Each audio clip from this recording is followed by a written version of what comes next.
to the 3-on-1 podcast. I'm Matt Ryan, joined alongside Big Rob Fabien and Cory Hammond. And before we get into the top 10, break down week 4 and look at week 5 in the A7FL, we bring you some news from the A7FL news desk. Effective earlier this week, the Kryptonite and the Hunters have been removed from regular season contention, with the Kryptonite and the Gold merging and the Hunters merging with the Pit Bosses. I think you meant Pit Bosses. Kryptonite. And no, Rob, no, I got that right. I made sure to get that right. That is exactly what is going down. The Kryptonite that were undefeated a couple of days ago. Yeah, Rob, those teams are no longer active. For more information on that, please listen to The Other Side of the Ball. You can find that wherever podcasts are sold. But before we go into the top 10, let's dive a little bit further. What a week of football around the A7FL, especially in the Midwest. We saw the Octane step up, the Crush get back-to-back wins, but the thing we focused on the most was the Battle of the Natty, the Heist, and the Chaos battling for the first and only time in the regular season. Rob, the Midwest is stepping up pretty big. I have no choice but to agree with you. Like, what I'm seeing in the Midwest is probably a result of them recruiting and getting more guys interested in the league and in this style of game. And just to be able to be excited for, I thought it was going to be a couple of seasons before I was excited about a Midwest game. The Chaos Heist game, I was extremely excited for that. Like, I was like, yo, this is one of the big ones. This is one of the games to watch. And it lived up to the hype for me. Shouts to the Chaos for the win.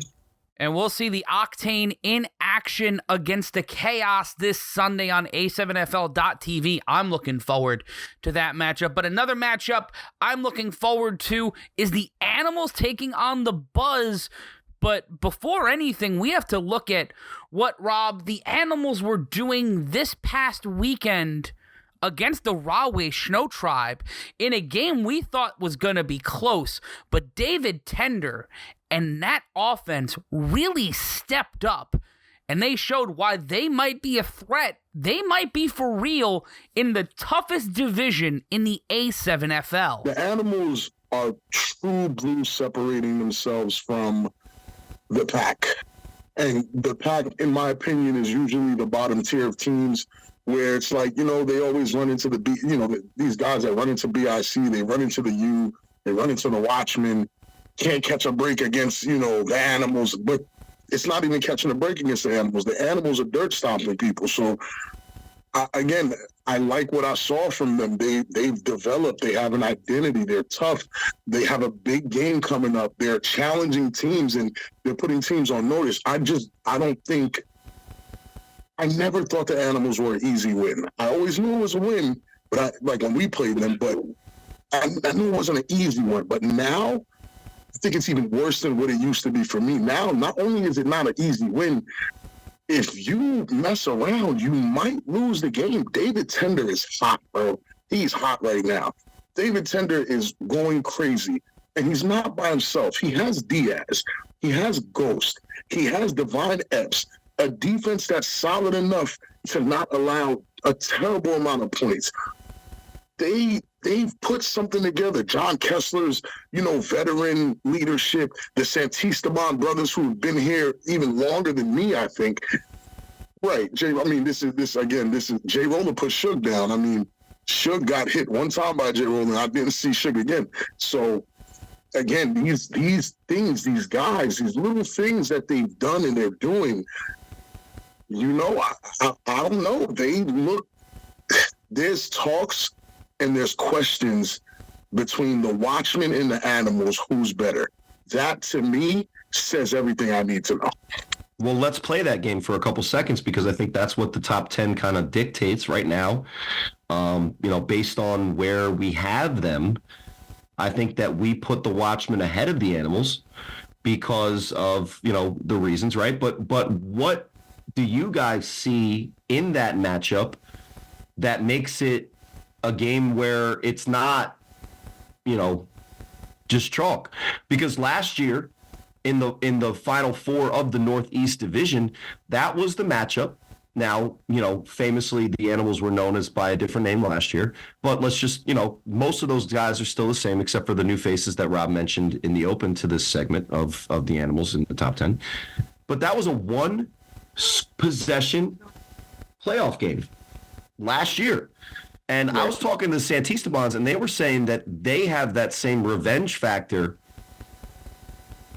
from last year's playoff game, and they were saying some of the similar things me and you would say, Rob, about PA games, right? When you travel for a playoff game in the A7FL, there's always the built-in reasons why things didn't go your way, I guess.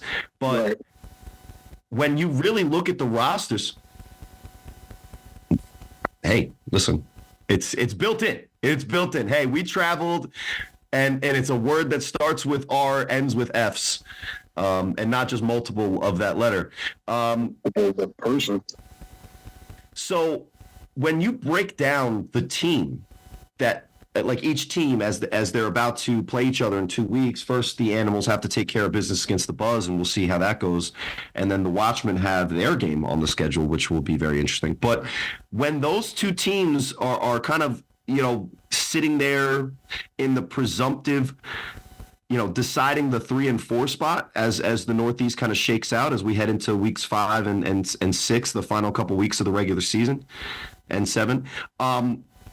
What is the difference, or where do you think the Animals can kind of make up the difference? Because I don't think they're that far away, but at least right now, I would say that the depth of the Watchmen, the experience of the Watchmen, and the top end names, but what we've been talking about with the Animals, when they go up against the U or they go up against names, they don't know who anybody is. They don't give a shit. And then you'll get a situation where you got a guy like Diaz who they don't know. It works both ways. The Animals don't know anybody on the Watchmen. They don't care. But the Watchmen might be looking at the Animals like, okay, who are these kids? And then Diaz goes up top for 6. It's like it works both ways, not knowing who that is, because I think that's one of the issues that Snow Tribe ran into. You put number 11, whoever he was, on Diaz. Why? At some point, switch that young man off. He cannot guard it. They just kept abusing it. It's the same thing you did against the U. Every time you saw Sadiq on Jimmy, what did you do? I knew that you heard me. Nah, but it wasn't just Lil Bow Wow, right? It wasn't just what? Did you not see his face, bro?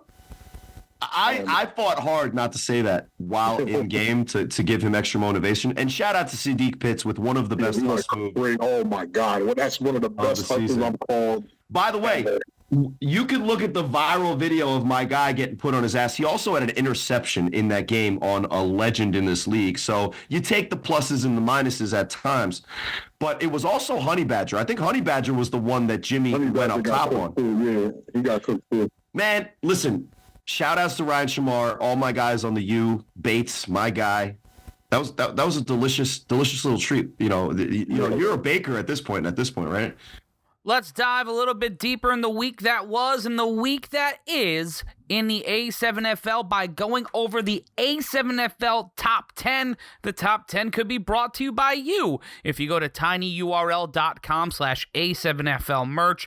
That's tinyurl.com/A7FL merch. And we start off with our top 10 with a team getting a big win when it counted this past Sunday in Cincinnati. It's the Octane who walk into this week battling the Sin City Chaos. They won the fan vote, and they walk in with a really impressive victory, but have to face a really tough Chaos team. Rob, Cory, what do you guys think? Well, and I think the Force may not be completely out of this for the rest of the season, but I do have a theory here. I wouldn't say it's a full conspiracy theory, but for the vote to go the Octane's way in such a dramatic fashion, it's either shout-outs to the Indianapolis fans getting their guys in there, even though they have the head-to-head loss against the Crush, who, good for the fans. My theory is that the Crush fans were savvy enough to realize that 10 is not the goal. So they voted Octane to save their team from the curse. And before we go to our number 9 team, let's shout out our friends over at the Creator Sports Network. I was watching it before we recorded the podcast today. It's a Tuesday. We're dropping it on a Friday probably, unless Matt completely screwed up the record. And by Matt, I mean me. But Dan Giesling from Big Brother and Traders was watching along with us on Sunday. That was a lot of fun. Really enjoyed watching that. Yeah, that's interesting. How did he react when I mentioned the show he was on? Because we couldn't hear live, and I started to do the traitors. His audience and him really popped for it and said, thanks for the shout out. Oh, my. Corey, they actually talked about you too, because they saw you on camera. It's like, that the quarterback from the other game? They actually called you Rex Grossman. I watched traitors, Stan, though. You better not try any tricky stuff. I don't know if he's going to be tricky about that, but him buying a team, that could be really, really interesting. But whether or not we get the Detroit Gieslings or the Red Shirts or whatever they may be, let's talk about the teams that are playing this Sunday, and a team that is staying in the top 10, but not moving up. The Covington Heist, the Battle of the Natty, set the league a little bit on fire internally. It was the game we were all going to watch while we were watching the other games. And the Midwest has delivered this year, Robin. Is that something you thought you'd be saying now in 2024, that with everything going on in Cincinnati, with Covington, even Indianapolis playing some good games, and the Crush seemingly getting it together, it feels like the Midwest might be a division to watch a lot sooner than we expected? Yeah, it does feel good. I'm not gonna lie about that, because that was one of my biggest critiques. Like, I never talked about the Midwest, because why? But as I watch, even a team like the Octane, like, I'm watching little things and I'm like, yo, these guys are getting better. Like, yeah, it's year 3 for Ohio, right? Well, I think so. Now, they're not having the same meteoric ascent that, we saw from Vegas, who went from year 1 and then year 2, they won the national championship. So it's not the exact same, but I feel like Ohio, year in, year out, week in, week out, they're just, blue collar, show up to the field, learn football, play football, learn from your mistakes. They had the chaos kind of come in and surprise the division last year and just started boat racing teams. And even this year, 75-6 was a score out in Ohio. So the chaos have kind of proved that they're a dominant team. But when they have a team like the Heist, and not just this last game that they played, which was competitive until late in the fourth quarter, 27-13 looks like it could have been like a lopsided game. A lot of times that could be a lopsided game. I don't think it was. The last time those two teams played was the Ohio Championship last season that ended on a pick 6 in overtime. Yeah, I remember when we saw that game go down live, and when the Heist got zipped in the first matchup, I didn't think it would be that close, especially after seeing what the Chaos did all season. But now this game gives me a lot of hope for what we might see in a really exciting and really active playoff season once the tournament starts here. Yeah, and it's a sneaky rivalry that's building, and the best thing for the Ohio division, the best thing for the A7FL as a whole, is if there are those interdivisional rivalries that bring eyes it to what would otherwise be meaningless regular season games, attention to the division, and also to help with what Rob's biggest point is if the Heist, if the Chaos, even let's say the Octane, they want to go out in this offseason and recruit guys that are, new to the league or bigger time names in the flag or the semi-pro, and they want to get a new guy that's new to the league. Hey, man, we got this rivalry out here, this and that. Last year in the Octane, we play in the Indianapolis Colts practice facility, and we had this game against the Crush, and it was down to the wire. And you show that film to people, it gets people excited because they start to believe in what this league is all about, which is the real feel of football, the safety of having no pads, and also the personality that you get when you take the suit of armor off and you're seeing guys like DT who Rob will always say is marketable, just having fun out there playing the sport that all of us at some form of fashion in our childhood, including Matt Ryan, have played growing up, which is go out, play football. It's rough. It's a tough sport. You got to be, more than scared to do it. But when you add the level of safety, it makes this the league that when you talk to a guy like Manny Diaz, who never played this and had only ever played flag before and gets back there, or a guy like Zelly Daniels for the Insomniacs that's coming from that flag culture out there in Vegas, they start playing this thing and they're like, oh, this is it. This is what I need to do. Just look no further than Goose. He's a Boston Omega driving down basically every Sunday to play for the Renegades because he just knows that A7 is where it's at. So shout outs to the 9 and the 10 are rounding out the Ohio division. Specifically, I talked to Skylar Hurd, who knows that even though that loss is tough, they probably are going to have a chance at a rematch at the Chaos. And I think if these two teams continue to push each other, that just means a better end result for whoever is the team that gets out of that division and has to play either the Vegas team or the Northeast team that they're matched up deeper in the playoffs. But yeah, these teams are making a move up, but both of them really wanting to avoid that 10 spot, the Heist coming in at 9. But we talked about it a little bit earlier, Corey. That 10 spot's a bit doomed, wouldn't you say? That 10 spot, man, that 10 spot. So the Force had it. The weeks 1, kind of 2, 3-ish, right? And then their schedule started off because of the week 2 miss. Insomniac's sick with it, man. Wow. By the way. But moving on in the top 10, in the 8th spot, it is the Silk City Animals. A lot of people are wondering why they're in the 8th spot and why they're not higher on that list. Well, coming up on their schedule, the DC Buzz this week, but they have yet to face an opponent that may define their season in the Baltimore Watchmen. And going up against the Buzz this Sunday down in DC, coming off a big win, Corey, is this a situation where we might see the Animals fall into a trap game? Well, the first thing that I would say to them is one of the traps that you can get into as a team on the rise is after a big win, taking your next opponent lightly. And we don't know that much about the Buzz. We saw them against the Snow Tribe, and we saw, a defensive matchup there. But the other 2 games are against the Watchmen in Baltimore and against BIC in Baltimore. So that Buzz team could be a lot more dangerous than the Animals realize, and they have to go down first before they play the Watchmen, which I think is going to be a game that we're all going to want to watch and see.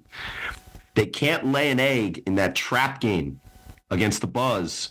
They have to show up, first of all, which is sometimes a tough part when you head down to Baltimore. Make sure you have the right guys to play the Buzz.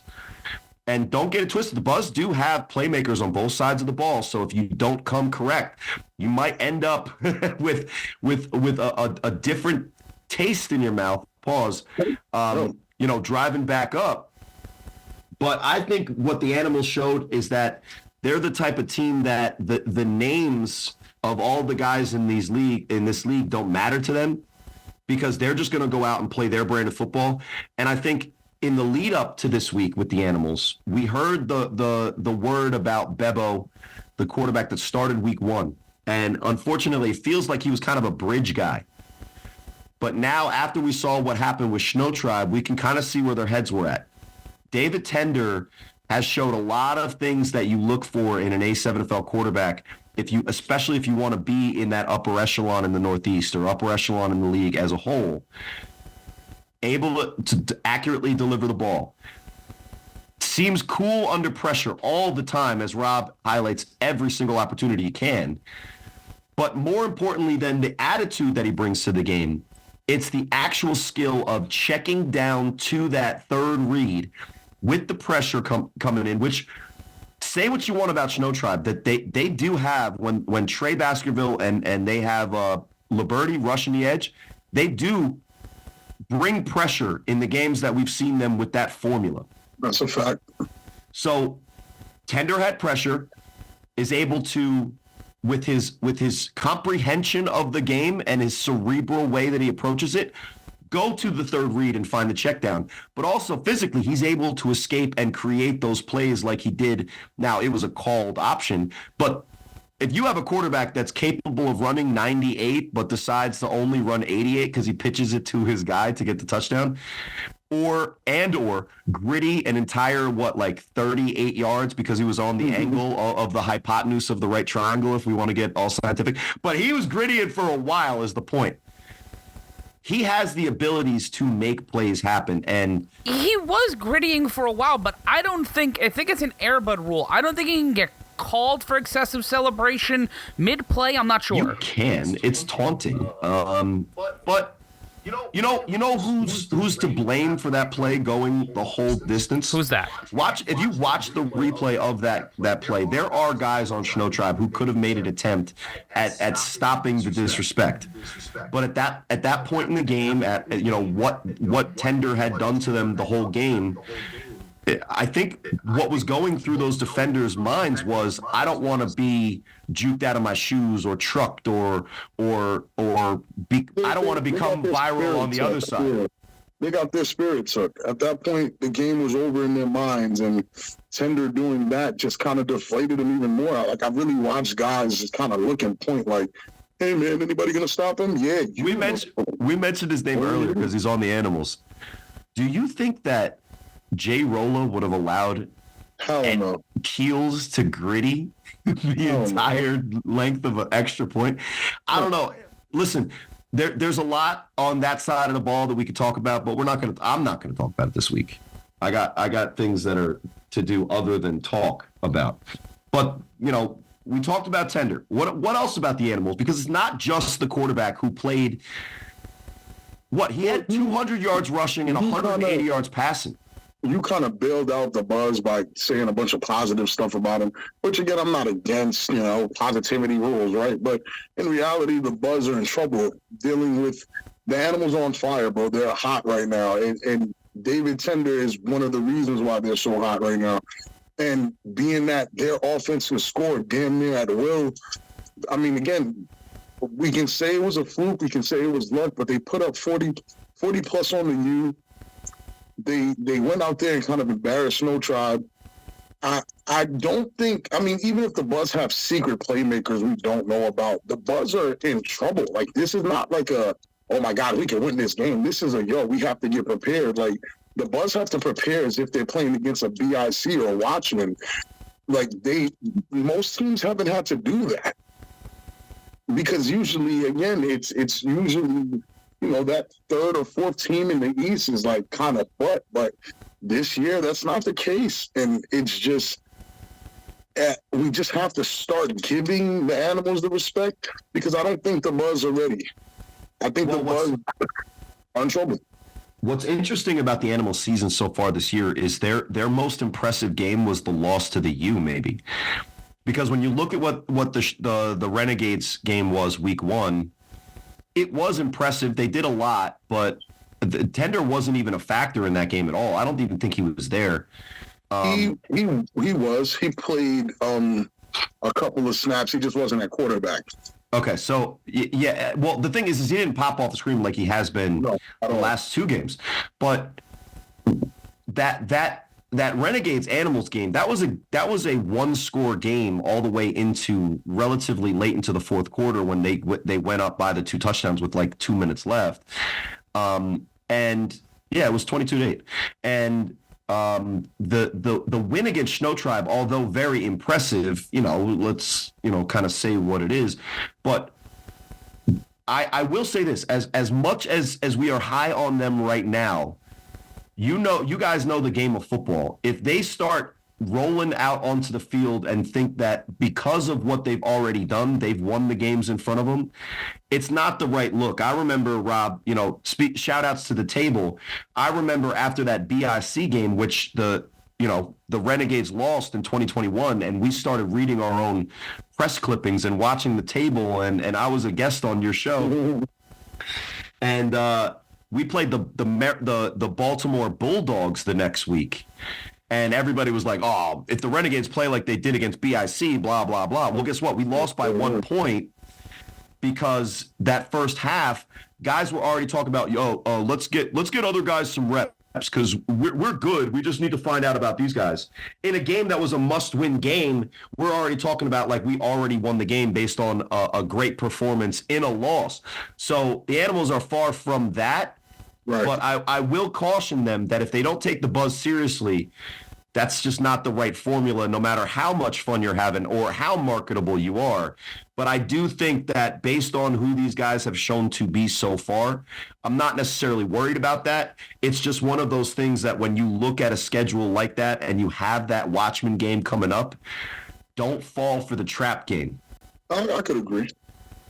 But speaking of traps, Rob, the team that is right in front of the Animals, the Baltimore Watchmen on our list, play the BIC this week in our 1 o'clock matchup on the games of the week. And a lot of people are thinking this game's a trap game for the BIC. Whatever iteration of the Watchmen in the BIC there have been, the BIC have gotten the win. That goes back to the Rare Breed era in 2022. But Rob, what's your take on this? What's your take on this matchup this Sunday between the BIC and the Watchmen as the Watchmen come in on our top 10 list? 100% is, and Ron Clark seems to think that it's a trap game. I feel like a couple of other people seem to think it's a trap game. How could it be a trap game when if it was like a buzz team, like. The thing about a trap game, it's a game you look past your opponent, right? That's the definition of a trap game. Are BIC looking past the Watchmen with all of the years that all of those Baltimore guys and all the itinerations of Baltimore teams and the names that are on there? Now, we say that this is a league of names and the Animals don't know the names. Well, guess who does know the names on the Watchmen? It's all of the guys that play on BIC. Now, these brothers have definitely come to play against the Watchmen or the, Rare Breed or Gators or whatever you want to call those group of guys that they're going to be facing on Sunday. They know who those guys are. I think the danger that Ron is trying to communicate isn't that it's a trap game. I think that this is a game that the Watchmen have kind of circled their entire offseason because last year their only loss in division was against BIC, right? And this is their revenge type of thing. And I think what they're literally doing, because they just want to stick it to me one more time, and the 3-on-1 podcast, by proxy, if the Watchmen beat BIC, which I don't know if I would go as far as to say that they will or pick them, but guess what? BIC was down in Baltimore playing the buzz. I'm sure a lot of Watchmen guys that have something to say in the game plan that they're going to put together Sunday were there scouting. I don't know how much of that's going to help. But if the Watchmen win, then we're in the same boat that we were in last year, where all those top teams kind of beat each other and then, throw the Animals in there and we'll see. Rob, hypothetically, if the Watchmen find a way to get the win, they get the upset, they beat the BIC for the first time. They're the first team outside of the U to beat the BIC in the Ashanti and Sterry era in the 6th spot. It causes confusion. It causes, a lot of people to have certain opinions on what teams could beat what teams, even though they haven't played each other. It shows that BIC can bleed. Like, once you show that the God can bleed, it's a different story. Like, people kind of look at it different. And right now, we haven't really seen anyone draw blood for BIC.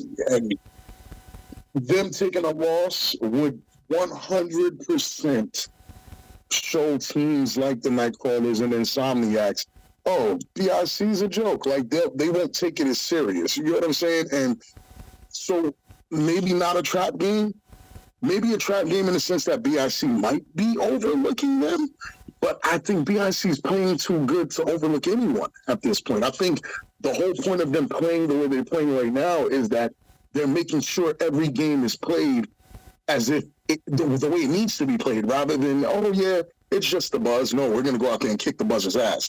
Oh, it's just the No, we're going to go out there and kick the U's ass.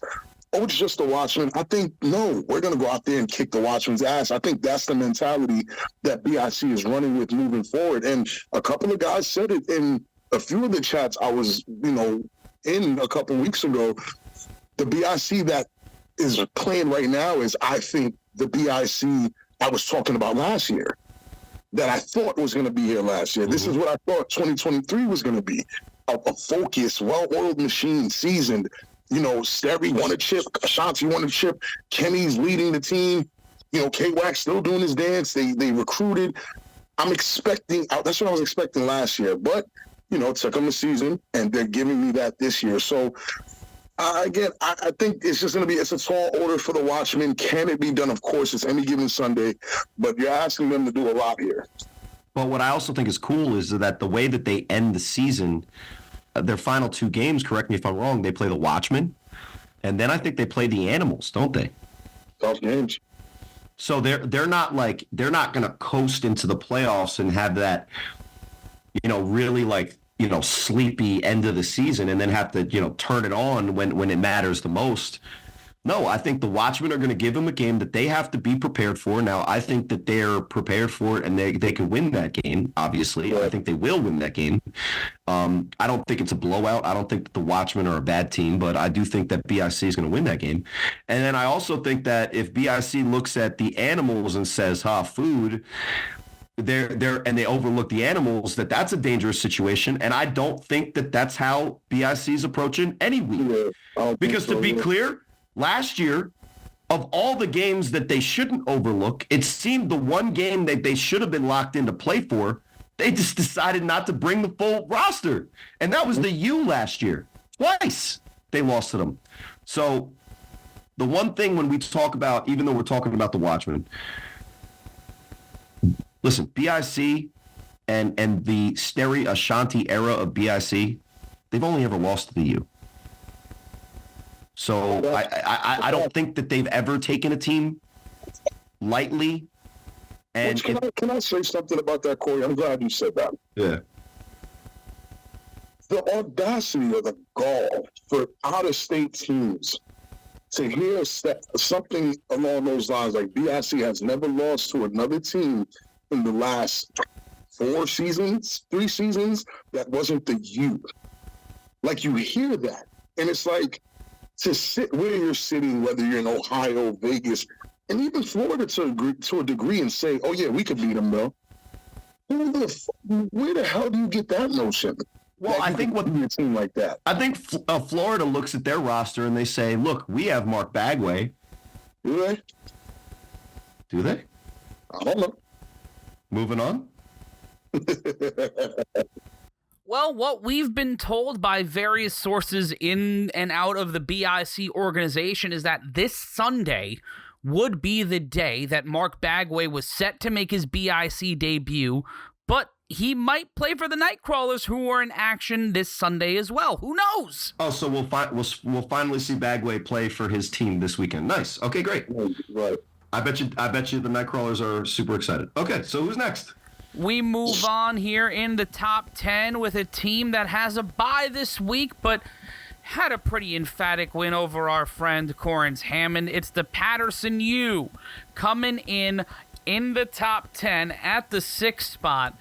And right now, Rob, for me, the Patterson U could and should be higher, but they have a crooked number in the loss column, and that's going to be a big albatross for the remainder of this season to get into the top 4, especially as we get closer and closer to the playoffs.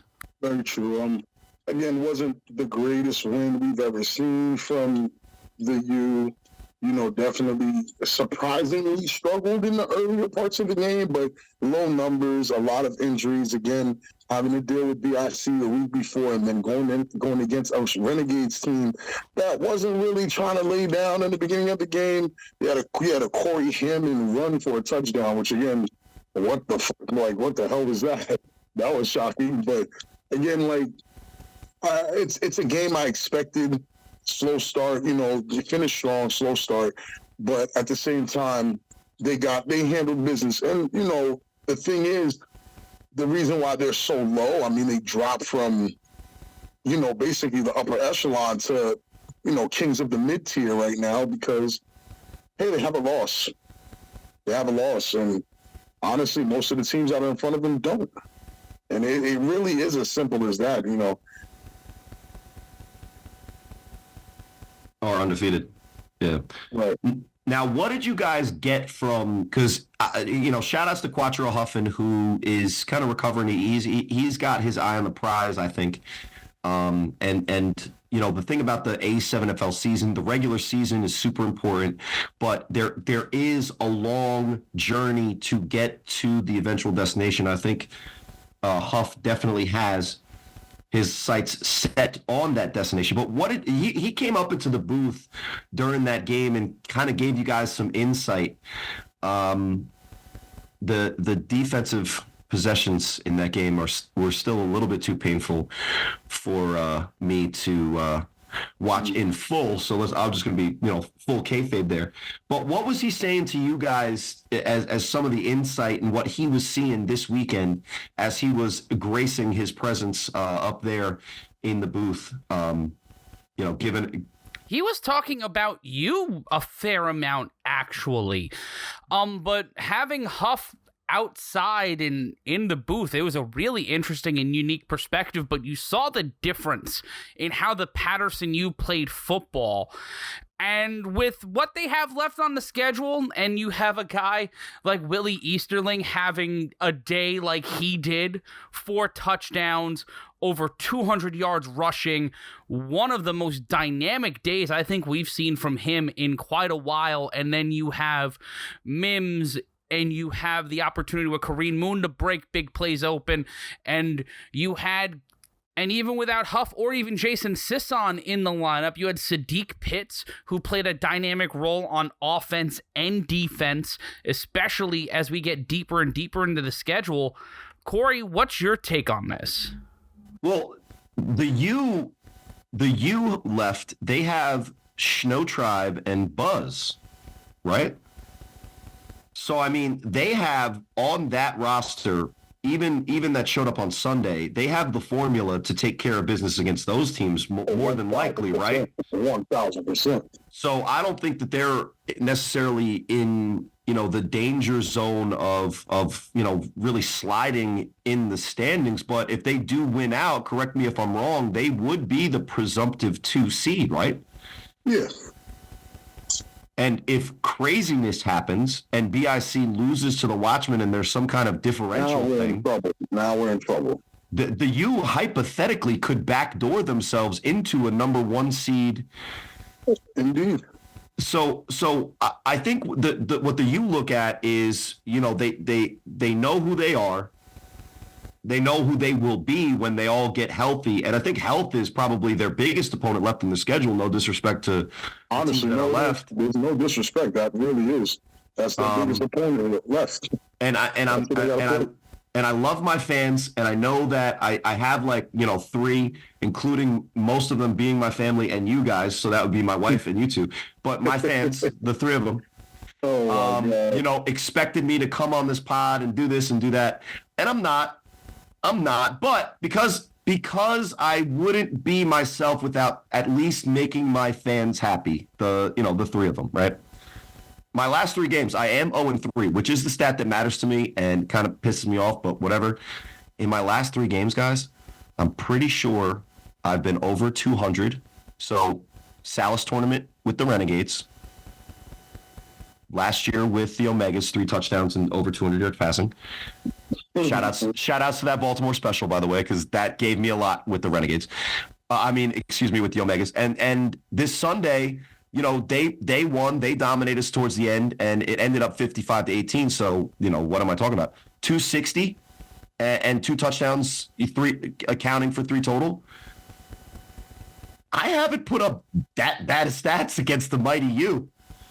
As bad as I feel on Mondays after playing those guys, and shout outs to my guys. Man, Isaac had how many sacks? Too many sacks. And if they weren't sacks, he literally by the end of the game, he was offering his hand to help me up. Now I didn't try to do the thing that I did to K-Wack, because K-Wack does this weird smile as he's like about to get you down, and it pisses me off way more. Oh my God, that's hilarious. But the fact is that the U being at 6 right now, I don't know. It's almost like in the perfect position for them to kind of do the thing that they can do, which is if you don't take them seriously, just look no further than last year with BIC. Oh yeah, for sure. That's not the team to write off. So the U are at 6, but weirder things have happened in this league, and I don't expect them to, but they might end up climbing on this list and just backdooring into it, just taking care of business for the rest of the season. Can I say something before we get into the top 5? Because I know that's what everybody's waiting for. I don't usually interject like this, but I'm seeing some things from people and comments and opinions about this list that we create. Speak on it, brother. The reason why I feel like this list is always going to be the premier list, the list that everyone goes for, even when, other people feel like they have a list that's better. One thing I can honestly say about us is we've seen, I want to say 98% of the teams on this list play. At minimum. Live. Yeah. We're not in Ohio where we're biased to just Ohio and West Coast, or we're not in Florida where we parlay with each other and have no clue what's going on in the East Coast or the West Coast. What I'm saying to y'all is these lists that you guys think y'all come up with, they're ass. They suck. They're laughable. You don't know these teams. The U sitting at 6 is quite possibly the most dangerous 6 seed there. That's a scary 6. And I hope and I pray that somehow, some way, and I know I'm jumping weeks ahead right now, that Elite 8 is 4 from the East and the Southeast and 4 from the West and the Midwest. Well, and as terrible... Go ahead, my bad. Those 8 teams, I just need y'all to understand, don't think because a team's coming in the 4th spot that they can't beat a 1. And I that's what I would want to see. That way, I truly think it'll shut all this shit up. The conversation is dead. If there's an East Coast sweep, the conversation is dead. And these are until the next year, because then of course. Yes. And there's teams in the West I respect. Now, don't get me twisted. The Insomniacs know I respect them. Sick is coming out doing well. Chaos look good. Heist, even in a loss, I like them. I like what I'm seeing. We go. Yeah, my point. What I was gonna, of course, I'm cutting Rob off, and I'm not even Mason. So sorry to cut you off. Shout outs to my guy Mason. Shout outs to the table in general. And my guy Ant Live. I know he's probably a huge fan of my film right now. So he's loves me. No. I'm just saying the film specifically. He's watching, and rightfully so. He's a good guy. But as biased and terrible and as stupid as our list always is to everybody that has a problem with it, just look at where we have the 2, 3, and 4 in the mighty Northeast Division, that we are the first and one of the most, high profile, obviously, defenders of the division and its toughness. Do we have the 2, 3, and 4 in the Northeast at even 3, 4, and 5? Oh, no, they're at 6, 7, and 8. And as much as we talked about the U, the Watchmen, and the Animals, you are insane to think that our bias or our, personal opinion or friends and all this other, things that I've read. And shout outs to the comments and shout outs to the dissent and the content that our content has created. Welcome. I feel like our content is the creator of content. If our 2, 3, and 4 in the Northeast are 6, 7, and 8, and you're basically saying that we're super biased and blah, blah, blah, then good for you. But speaking of, guys, who's the number 5 team on this list? We move on here in the top 10 as we creep higher and higher on the list to decide who we think is the top team in the A7FL. But it's a team that is still undefeated and does not have a big opportunity yet to prove that they can beat Big Brother. So that is why they are number 5 on our list of the A7FL top 10 teams. It is Sick With It. And honestly, to me, it's almost a shame that anything that Sick With It does is just put into the perspective of, it's almost like the South Park episode of Simpsons did it. It's like, didn't beat Sick, right? It's like, oh my gosh, Jeremy Geary is thrown for, I'm making this number up and I'm rounding, 1,500 yards and 13 touchdowns and only 1 interception. And honestly, I don't know the exact stats, but it feels like that, right? Right. You say that Jeremy Geary is lighting Vegas up. Well, didn't beat Insomniacs, and it's like their defense is holding teams that didn't beat Insomniacs. So all of the great football that we're seeing from Sick With It, all of the great coaching that we're getting from Mark Gray, all of the great quarterback play that we're getting from Jeremy Geary, and at times, because he's literally been missing from games, guys, and at times he hasn't looked as effective, even in the matchups that they both had. And he's my guy, so I'm not disparaging the guy. But right now, Jeremy Geary is the best quarterback in Vegas based on this season alone. And it's not because Scott Hamilton isn't good. It's not because Scott Hamilton isn't consistent and he couldn't still head-to-head beat Jeremy Geary and then I'll shut up. It's that we've seen Zach Luciano in a lot of snaps for Insomniacs. We've seen in the Force game at times, the Force were getting a little bit of pressure on Scooter, and at times he wasn't looking as perfect as he normally does. But that Force game, Insomniacs, looked a lot different than the Sick Force game. And when you look at the film, what Jeremy Geary has done from year 1 in this league to year 2, in my opinion, guys, from the film that I've seen, is he's releasing the ball a little bit more on what a quarterback might say is on time. Now, he has the time in the pocket, so it's not that he can't extend the play and make something happen like you see from those Vegas offenses. It's that when they call a play and the design works, he's throwing the ball that even if there was a hypothetical rusher, like he will face when he does face the Insomniacs, most likely, whether it's RTC or AJ McQuaig or fill in the name here, when you throw it on time, it doesn't matter if the rush gets to you right after. So to me, Sick With It, even though there's all these great things and accolades we can throw at him so far in the regular season, the fact is the Damocles sword that's hanging above them, and everybody who doesn't know what that is, you can look it up, and it's a Greek word, so Damocles is CLES at the end. That Insomniacs game is really the referendum on who Sick is, and unfortunately, that's what it's reduced to. But just ask the Chiefs, Rob, right? In the A7FL, when you get to a certain level and you just have to beat Big Brother, nobody cares what you do until you beat Big Brother. That's a fact. And honestly, I think Orb Bowl 2, shout outs to the Heist and, another team that, I don't know, we haven't mentioned yet, so maybe they dropped out of this list. If they couldn't have climbed, right? There's no way that the 3-on-1 would have them climb. But if that's not Orb Bowl 2, I think Orb Bowl 2 is going to be Insomniac Sick With It. And I don't think that, in my opinion, I don't think that based on what's been put on film, not the personalities that we know, not the individual football, ethic that we have seen firsthand in the Insomniacs, because this is an indictment on the Insomniacs. Let's be clear. They're not ranked below Sick With It, so we're not trying to say that. But based on what's been put on film, to me, guys, Sick With It has shown is that they are more on a mission than to beat the Insomniacs, then the Insomniacs are on a mission to repeat. Now, again, none of that matters, and none of the conversation or narrative matters at the end of the game if it doesn't go Sick's way.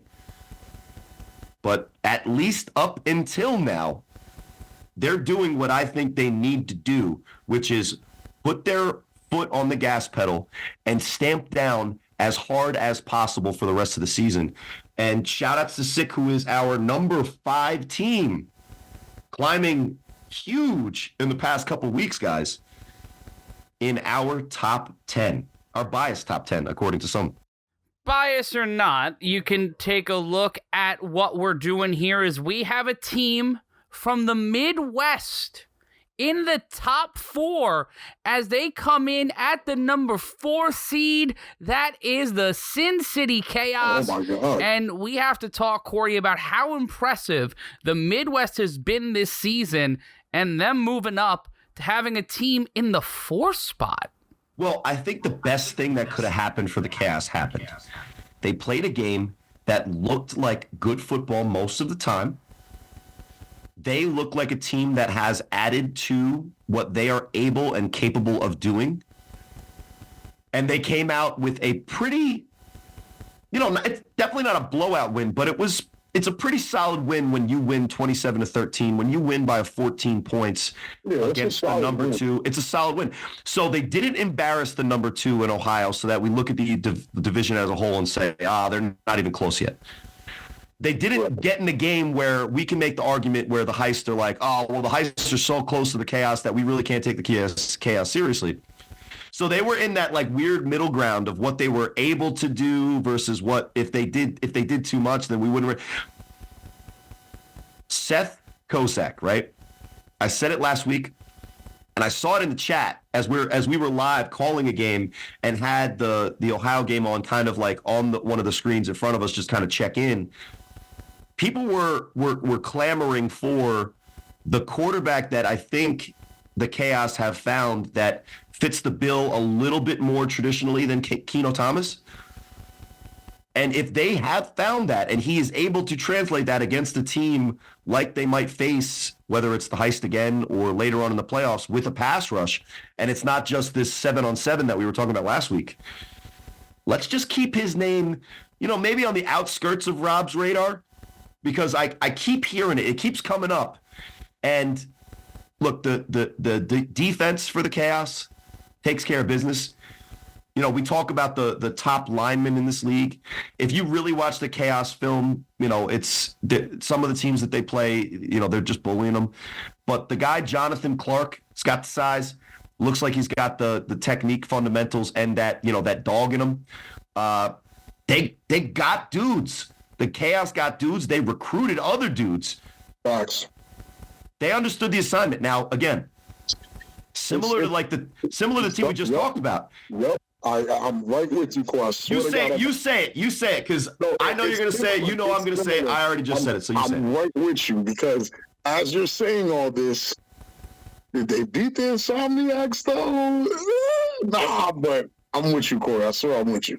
Well, and just like Vegas from year 1 to year 2, right? And it's not the exact same climb, because Vegas is kind of it's really cliche to just go by the reputation of the city.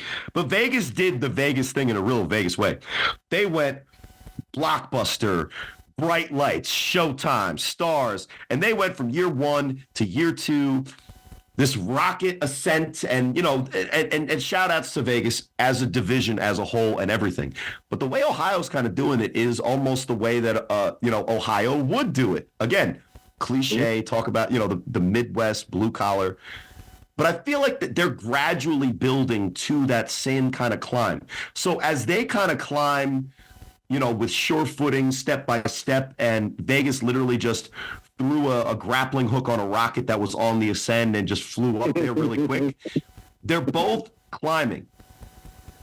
But just like Sick, as much as Chaos is doing the thing and they recruited and they got the new guys, they're almost stuck in that weird, no man's land of winning the Midwest Division Championship. To them, doesn't seem like an accomplishment anymore after what they did last year.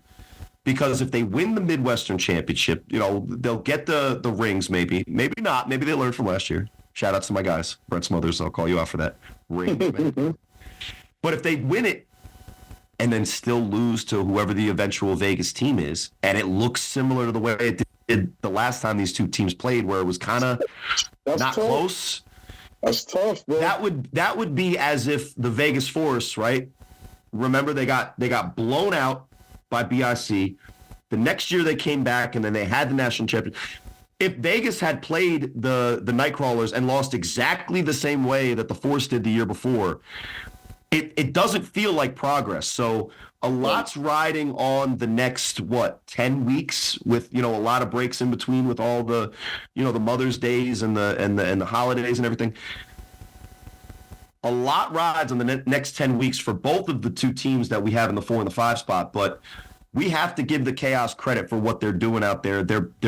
They understand the assignment, at least in the regular season so far, and everybody that they put in front of them is falling down in a way that we would kind of expect for a team that we rank in the top 4 of the 3-on-1 A7FL top 10. And we go to the 3 spot for a team that is back in action this Sunday, and that is the Florida and/or Tampa Nightcrawlers, who get a lot of weapons back with the Flag League being moved to 2025. Whether or not that's Mark Bagway alongside Logo Davis and company is anyone's guess. Well, and when he does come back for the Nightcrawlers and they get Logo Davis back, and that's what that's kind of what we're being told to expect, I guess, right? Right? Is there a question mark after me saying that? I don't know. Am I just talking weird because I'm just a weird person? Did you hit me a little too hard Sunday? Maybe. Look, the Nightcrawlers have, basically, bludgeoned the things in front of them. Nice. But all the things we just said about Ohio and Chaos, not necessarily what we say in the case for them. But what were you going to say, Rob? No, I'm saying, I mean, in that case, like, it's kind of hard to gauge them. It's kind of the same situation we were in with them last season, where, hey, they were beating teams by a lot, but what does that mean? We only had one game. It's really always 1 or 2 games to base them off of now. And there's never usually a game that was in the season that they played because there's no challenge in Florida. Again, right. All people can do in Florida, I guess, is talk. You feel me? Find things and shit. So that's a problem for me. We're talking more than we're finding teams and ways to expand your division to actually make somebody give a shit. You feel me? Like, you only care because we're talking about Bagway, Logo, who, again, I still think is one, if he's not top 5, he's 100% top 3, and I don't think he's 3. So, and that's Logo Davis. Davis and Bagway on the field together make magic happen. It's scary. So the thing is, to count them out because we haven't seen them is asinine, and we've paid for that last year and the year before when they shocked us when they came out to Delaware and shit like that. So I personally think because they're not going to lose, you keep them high. Because, again, the only litmus test we had is when they went against the Watchmen technically twice and beat them technically. Well, lost the first time and then beat them the second time. Had a very close game with the Insomniacs. In reality, with a game they were winning the entire time until the very end. So, again, you guys are 2-3 minutes away from being a champion. It's very hard to take that team that you're telling me most of those guys, if not all of them, are coming right back and drop them anywhere below 5. It's very difficult. Well, and I think based on what we do know, and even though we're kind of playing coy with it, at the end of this week, maybe we know even more about our number 3 team based off of something that has nothing to do with them than we ever could watching them, right? We may be watching and paying attention to something that has nothing to do with the Nightcrawlers, which will make a huge determination on who the Nightcrawlers are when we get to the second season, the postseason of the A7FL. And stay tuned for that as we get closer. Stay tuned. Yeah, we get closer. Stay tuned as we get closer to the A7FL playoffs. But we move to the number 2 seed, who, despite being the defending national champions, despite having a high offensive output this year, they're the number 2 seed. They are the Las Vegas Insomniacs, and continuing to win, continuing to do what matters in the regular season. But the lack of quality wins outside of that Force game. They play the OTT this Sunday. But Rob, Corey, what's your take? But one thing we can't scoff at is the return of Danye Lyons and Davik Clark to the lineup for the Insomniacs, who also, like Logo Davis and Mark Bagway and a few others, are back and active in the A7FL. Guys, those guys are game changers. Big news, honestly, in my opinion. Pretty big, man. Just those two guys, we're talking about likely 1, 2, or 3 in best receivers in division. Honestly. Right? Davik Clark, if he's not the best receiver in division, it's either going to be Darren Palmer or Munchie, likely, right, based on stats and reputation. But I think because he has that difference maker that is size, that is speed, he's at least in the argument for best wide receiver in the division. And it's either Danye Lyons or Justin Shepard, even though Justin Shepard's, wild take this week was that the Pit Bosses are the best A7FL team ever. And I'm talking about the Pit Bosses that want to fall. So, I mean, I don't love his takes. I like the way that he plays corner, though, for Sick With It. But whether it's Danye Lyons or Justin Shepard, probably, one of the best, if not the best corners coming back to the Insomniacs. I think based on what we've seen this year, and then shout outs to Denzel Daniels, who is a wide receiver that kind of stepped in that role while Davik Clark was out and has been, a 1A to Munchie's 1 for both of the quarterbacks playing for the Insomniacs. But getting those two guys back, I think, is huge for the Insomniacs. And I think that's probably one of their issues with being placed at number 2, even though they haven't lost. It's not necessarily the quality of their wins, but it's the way they are winning. We're not like, we thought the Force was real because of the way they allowed the Force to play against them. Yep. Because of how many points they kind of gave up, or same situation with the U, and you kind of see where we have the U at because of how they allow teams to play with them. You can't play with your food and tell us you're hungry, because a hungry person is going to eat. You get what I'm getting at? Like, a hungry person is not going to mess around with the rice and make bubbles and do all this weird shit. They're gonna tear that plate up. BIC has been doing just that. The Insomniacs have been playing with their food. And again, it doesn't really take away from the fact that they're still the defending champs. It doesn't take away from the fact that they're number 1 in Vegas, and it doesn't take away from the fact that they're a threat no matter where they are. It's just heavy is the head that wears the crown, and if you're not beating these teams convincingly, you know what I'm saying, it's not gonna really. It's either you're making the division look better, or you guys are kind of like taking a step back. The question for me was the division better overall, or was it the Insomniacs that are kind of taking a step back after what Sick just did with the Force? Kind of have my answer. Well, I think it's well documented on this show about this league that the get back championship, the run it back season, and it gets you. A documentary on that. And we've done it. We talked about it when we were talking to Big Mo the one time when we had him as a guest talking about the Chiefs and talking about that kind of thing. We talked about it directly when we talk about our run as VIC players, because I was actually the quarterback on the team that was the get back year after the whole thing, and we don't have to document the specifics and who and what.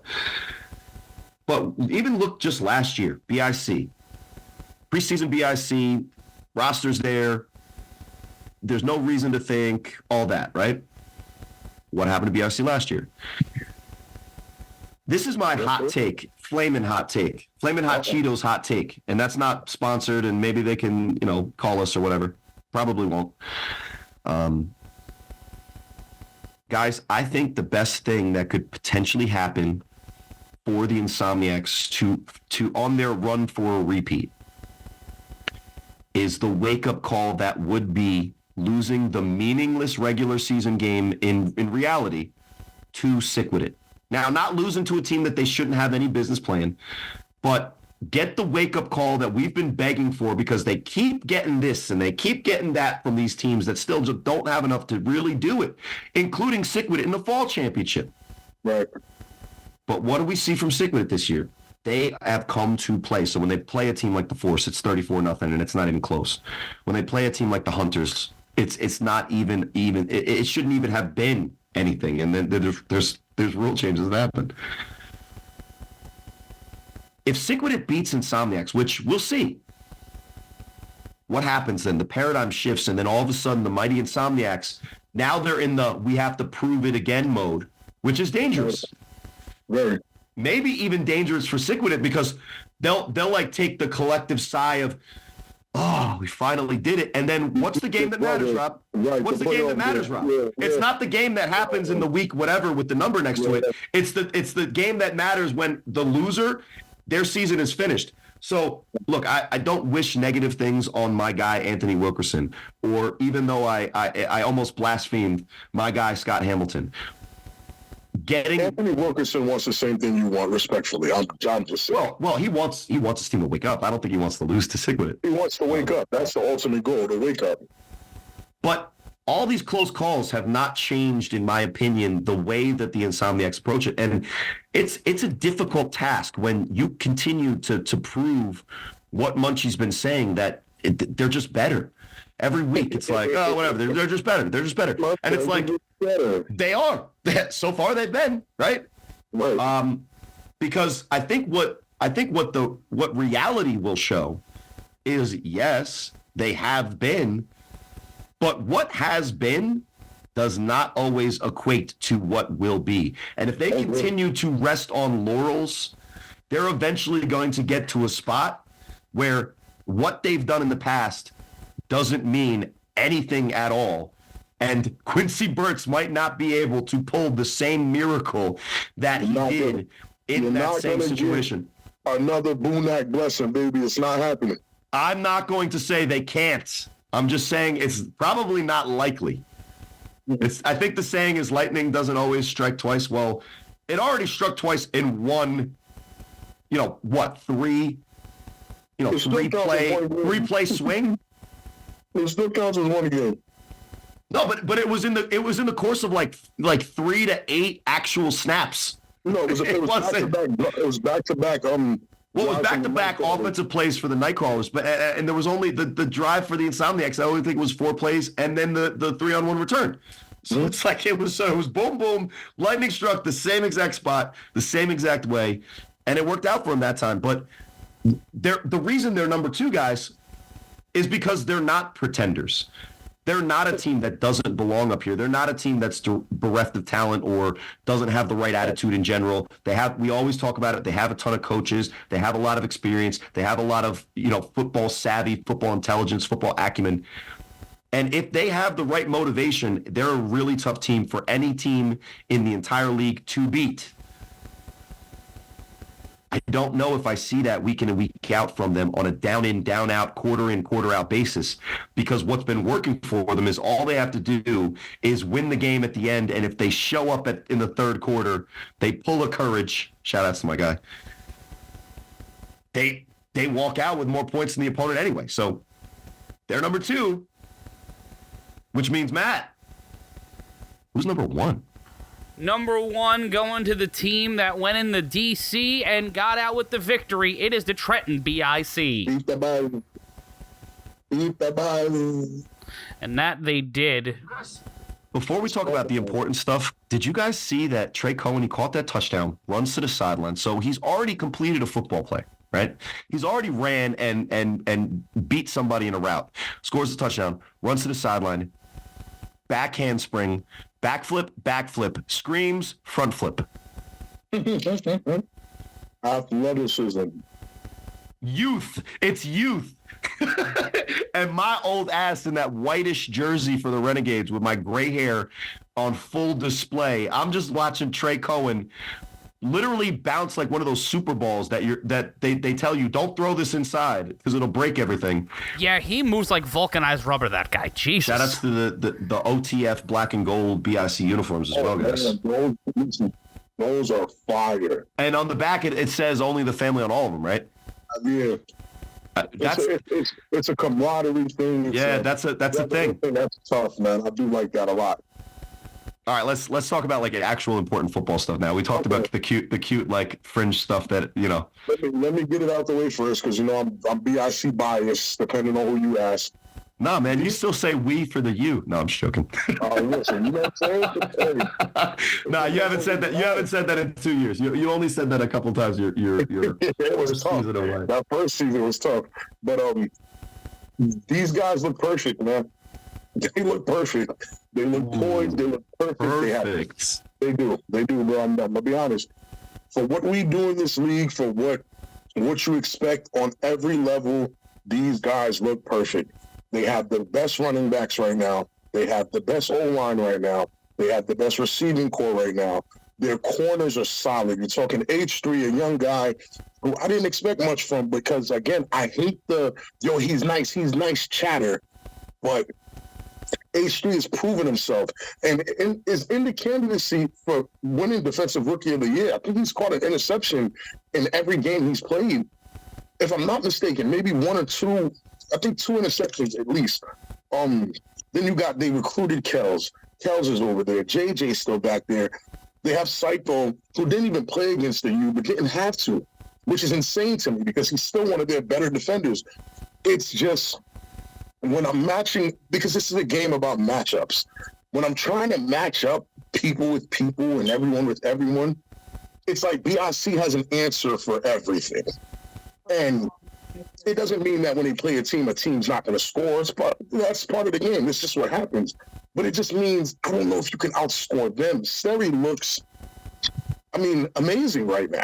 Ashanti looks amazing right now. That offensive line looks amazing. Every running back they have back there looks amazing.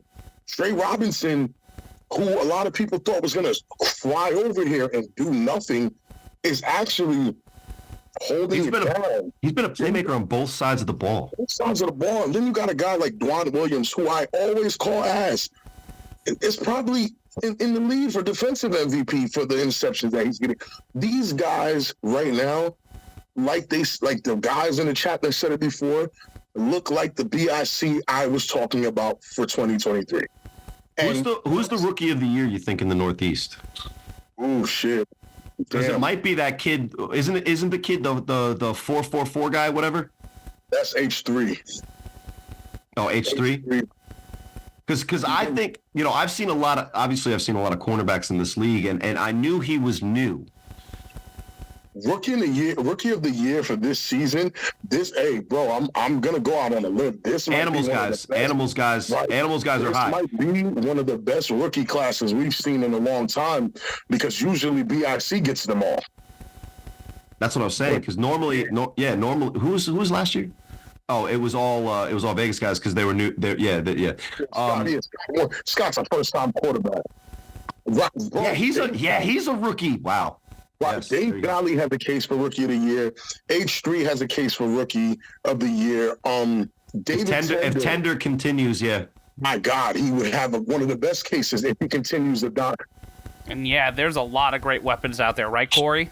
Shout out to my guy Jimmy. Very true, very true. And then you got Diaz, who's jumping off the screen. It's a lot of, you got Ghost, you got Divine Epps, who nobody stopped talking about since he's been on the field. So it's a lot of guys. It's going to be very tough. That voting process is going to be ridiculous. All right, let's go back to BSC. My bad on the tangent, but yeah. But I'm pretty much, I think they're perfect. Yeah. The thing about BIC is you still have to play them? No, I already played them. Oh, yeah, talk your shit. And no, but listen, say the thing so I don't have to say it. You know the thing that I would say about BIC in comparisons. Never mind. Nope. I had more passing yards than Huff against BIC. Head to head. Shout out to Huff. He's a better quarterback than me. Period. Full stop. The exact opposite thing that we literally just said about our number 2 team, you see it with BIC. Right. I asked questions to guys, and specifically Ashanti Worthy, who, and to be fair, his answer was, bro, I don't ever approach a game any different. But that that Ashanti Worthy attitude was not the BIC attitude as a whole last year, specifically against the U. Now, against probably every other team, we can't say that. Maybe it was true. But against the U, it wasn't to the level of Ashanti Worthy. And Ashanti Worthy, unfortunately, had some of the health concerns last year. A healthy Ashanti Worthy, a confident, well-protected Sterry Codrington, a running game that really hasn't even had to like hitch its wagon to courage, because it's a bunch of different guys that are more than capable of carrying the load. Right. Because of what they did to the offensive line, and shout outs to Valley, but it's even K-Wack. And look, K-Wack. Say he holds every week, but they don't call it on him for whatever reason. That's their problem. We got Chunk. What's his name? Why do I want to call him Chubbs? Marquis? Yeah, Marquis. Marquis. Yeah, he's solid too. Like they're solid, bro. Like. Well, and then their defense, unlike a lot of defenses in this league that are kind of stacked at the defensive line position, which, I don't know, let's go down the line of guys that are rushing the passer for BSC. And it starts with Olay, but I think it ends with, like what we saw Irvin out there rushing. Yeah, and even K-Wack. He's a solid. And even K-Wack is like their seventh guy in the rotation. Kenny Stansbury goes in there and is still dominating. But their back end with Sire Hancock, Chick, which was, and I mean, he might just pop up again, in the game that they need him. But Chick, the H, the 4H club or whatever his name is, Chick, H3, Kells, and then Damar had a 3-touchdown game. That's nuts. I just don't see anybody beating them. Like, let's just go head to head. We're watching. We do the eye test. This is what we can do until these guys actually play. They beat the big bad U. All right. So now when I'm comparing other teams, I'm like, bro, what are y'all gonna do with them? All right, you want to do a devil's advocate that I think is even more fun because you guys know the behind the scenes? Let's do it. Prime, best case scenario, night crawlers with Bagway logo, all the names. Mm-hmm. Is that like the only team that kind of like track meet, you got a starting line? Is that like the only team that right now looks to be the team that, like, if you're gonna play that style, if you're gonna be that team, those are the list of names that kind of you look at, or is it going to be something to the effect of the get back and the revenge and the U factor of that rivalry? I don't know. It's hard to bet against any of these teams right now. And if the Nightcrawlers come back fully stocked, and that includes Dominique Rogers-Cromartie, who's still on the roster for the Nightcrawlers. Is he? Yeah. Dr. C still is. Yeah, he's certainly still on the Nightcrawlers. He's still on the roster. I don't know if we've seen him yet in action or not during the regular season. But it's hard to pick, man. There's depth on both sides for me. I could tell you. All right, Rob Stradamus, what do you got? Sterry's going to run it for 6. I mean... And whether we want to credit the Bunak blessing or not, the Insomniacs found a way to wear down the Nightcrawlers, and the depth's going to be the issue. And when you talk about Sterry running it in for 6... is this the most actualized version of Sterry, that 2021-22 ability to run it at any point for 6, his ability to throw the ball and be insanely accurate? I don't know if there's any quarterback in the league right now performing at the level outside of maybe Huff, and I know Cory, you have better stats than Huff. You have one of the best stat lines in the league. But with what he's able to do, I don't know if there's anybody who can beat Sterry right now. And no disrespect, but Scott Hamilton is not running for 98 yards against BIC. No, and that's Sterry might run for 98 against the Insomniacs. And to me, when you just look at like head-to-head, what's different about their offenses right at this literal second, that playmaking ability from a quarterback that can also beat you in the pocket, like you guys talked about it on the table, and this is my third reference to that show. Shout out to you guys. When they saw the beads on what it was J-Rock's forehead, right? when Sterry is in the pocket, his feet are in the end zone that would lead to a safety if he's caught, and he's able to turn the corner, accelerate, and then it's like there wasn't even a defender within like 10 yards of him. It seemed like for the 93 yards until he got to like the 10-yard line. And to have that dynamic level of difference maker or kind of, mistake eraser. By the way, Sterry also threw it was 5 touchdowns against the Buzz last weekend? Give or take, yeah. He kicked their asses, bro. It can't get any more simple than that. The thing is, though, what these teams have to understand is while we're talking, things that get lost in translation with some of the things that we're saying. We're not saying that the Insomniacs don't have touchdown potential, or they can't score, or their offensive line is weak. We're not saying that. We're not saying that the Nightcrawlers can't score at will and this, that, and the third. Because when you're comparing offenses, all 3 of those offenses are high-powered. All 3 of those offenses could put up 40, 50 points without blinking. They're fast. You're talking about David Clark. You're talking about Munchie. These are some elite wide receivers. I've seen them clear the top off of some people. And we're talking athletes from the Nightcrawlers. We're getting bombs over Baghdad. The difference in these 3 teams is their defense. I think even with as powerful as those other 2 offenses are, their defenses might not be as good as BIC's.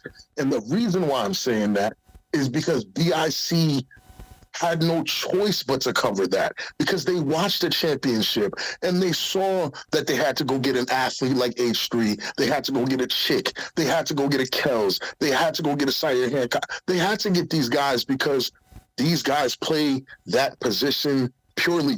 They are pure corners. They're not wide receivers turn corners. They are corners. You need corners in this league. A devalued position because all the wide receivers in this league are bombed over Baghdad. And everybody's like, oh, my God, you see the head tap?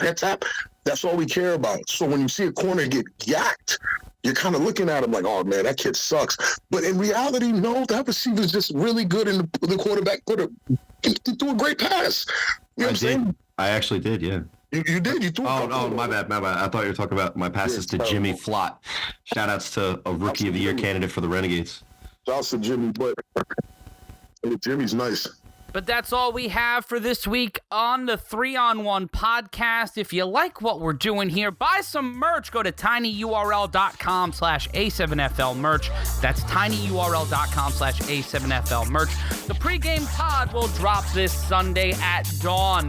For those who want to get things ready, it'll be on this feed and the pregame pod feed. So subscribe to the pregame pod wherever you get audio, or watch it on YouTube like a normal person. But for Big Rob Fabien and Cory Hammond, I'm Matt Ryan saying, as always, don't be an asshole. There's no try. There is do. And this week, I will. Okay, Yoda.